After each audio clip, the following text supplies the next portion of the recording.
नाज़रीन, परॾेही वज़ीर बिलावल भुट्टो ज़रदारी कराची यूनिवर्सिटी में चीनी शहरिन के निशानो बनाइण वारे वाक़े जी हिक भेरो ॿीहर सख़्त लफ़्ज़नि में मुज़म्मत कंदे वाज़े कयो आहे त चीनी शहरिन ते हमलो कंदड़नि खे जल्द अंजाम ते पहुचायो वेंदो।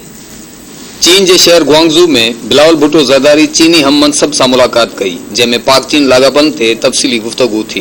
मुलाकात बाद गडियल प्रेस कॉन्फ्रेंस कंदे परॾेही वज़ीर बिलावल भुट्टो ज़रदारी चयो त हू चीनी शहरन के निशानो बनाइण जी मज़म्मत करे थो। चीनी शहरन ते हमलो कंदड़नि खे इंसाफ जे कटहरे में आंदो वेंदो, जॾहिं त सीपेक मंसूबन ते कम कंदड़ चीनी शहरन जी सिक्योरिटी यकीनी बनाई वेंदी। परॾेही वज़ीर वधीक चयो त पाक चीन दोस्ती न रुगो इलाक़ाई पर आलमी अमन लाइ बि तमाम ज़रूरी आहे। पाकिस्तान अफगानिस्तान में अमन जो ख्वाहिशमंद आहे। अफगान मसले जो ताकत बदरां ॻाल्हियुनि ज़रिए हल ते यकीन रखूं था।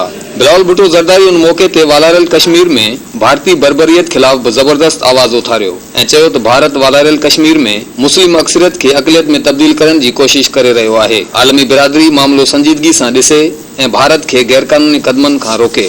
उन मौके ते बिलावल भुट्टो ज़रदारी परॾेही वज़ीर तौर चीन जे पहिरें दौरे ते ख़ुशी जो इज़हार पिणु कयो ऐं शानदार मेज़बानी ते चीन जा थोरा मञींदे चयो त संदन दौरो ॿ तरफ़नि लाॻापन खे 71 साल मुकमल थियण ते इंतिहाई अहमियत जोॻो आहे। बिलावल भुट्टो ज़रदारी पंहिंजे चीनी हममनसब सां गॾु पाक चीन सफ़ारती लाॻापन जा 71 साल मुकमल थियण ते केक पिणु काटियो।